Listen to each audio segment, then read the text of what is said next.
മാവേലിക്കര രബീന്ദ്ര പുസ്തക സംഘത്തിന്റെ ആഭിമുഖ്യത്തിൽ അക്ഷരപ്പൊലിവ് സാഹിത്യ മഹോത്സവം നടന്നു. രബീന്ദ്ര പുസ്തക സംഘം സംഘടിപ്പിച്ച അക്ഷരപ്പൊലിവ് സാഹിത്യ മഹോത്സവം SIET ഡയറക്ടർ അബുരാജ് ഉദ്ഘാടനം ചെയ്തു. ഒരു എഴുത്തുകാരൻ എന്നുള്ള നിലയിൽ ആമുഖങ്ങളൊന്നും ആവശ്യമില്ലാത്ത ആളാണ്. ഇവിടെ ശ്രീ ജേക്കബ് ഉമ്മൻ പറഞ്ഞതുപോലെ യൗവനത്തിൻ്റെ തുടക്കത്തിൽ തന്നെ ഒരു എഴുത്തുകാരൻ എന്നുള്ള നിലയിലുള്ള അടയാളപ്പെടുത്തൽ നടത്തിയ ആളാണ്.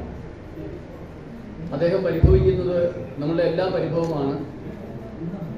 ദൃശ്യ മാധ്യമത്തിലേക്ക് കടന്നപ്പോൾ എഴുത്തുകാരനായ പ്രവീണിൻ്റെ സംഭാവനകൾ കുറയുകയും അത് അനുഭവിക്കാനുള്ള ഭാഗ്യം നമുക്ക് നഷ്ടപ്പെടുകയും ചെയ്തു എന്നുള്ളത് തികച്ചും ദൗർഭാഗ്യകരമായ ഒരു കാര്യമാണ്. എങ്കിലും ഇനിയും ഏറെ ദൂരമുണ്ട്, ഏറെ സമയമുണ്ട്.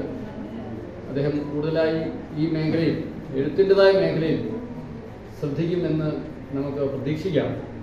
ജേക്കബ് ഉമ്മൻ അധ്യക്ഷത വഹിച്ച ചടങ്ങിൽ ഡോക്ടർ പ്രവീൺ ഇറവങ്കരുടെ ബക്കിംഗ്ഹാം പാലസ് എന്ന നോവലിന്റെ പ്രകാശനം MS അരുൺകുമാർ MLA നിർവഹിച്ചു.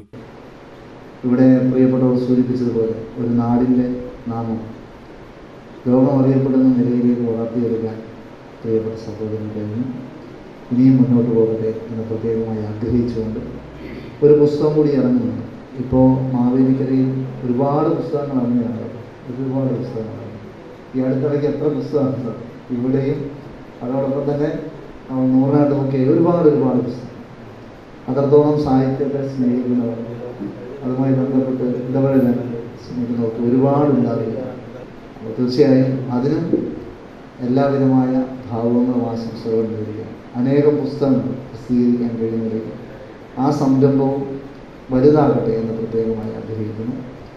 ഇവരെല്ലാം ഏറ്റവും വേണ്ടപ്പെട്ടവരാണ്. ആദ്യ സമയത്ത് മുതൽ കൂടെയുള്ളവരാണ്. പ്രിയപ്പെട്ടവരുടെ വളർച്ചയും അവരുടെ നേട്ടങ്ങളിൽ അയൽക്കാരൻ എന്നുള്ള നിലയിൽ, അതോടൊപ്പം കുടുംബം എന്നുള്ള നിലയിലും പ്രത്യേകമായി ആനന്ദിക്കുന്നു, അഭിമാനിക്കുന്നു. വലിയ നേട്ടങ്ങൾ ഇനിയും തേടിയെത്തട്ടെ എന്ന് പ്രത്യേകമായി ആഗ്രഹിച്ചുകൊണ്ട് professor VA Johnson, K Raghuprasad, doctor AV Anandaraj, KR Muraleedharan, KK Sudhakaran, Parthasarathy Varma, KG Mukundan, K Sudarsanan Alamuttil, Madhu alpha എന്നിവർ സംസാരിച്ചു. CDNet news, Mavelikkara.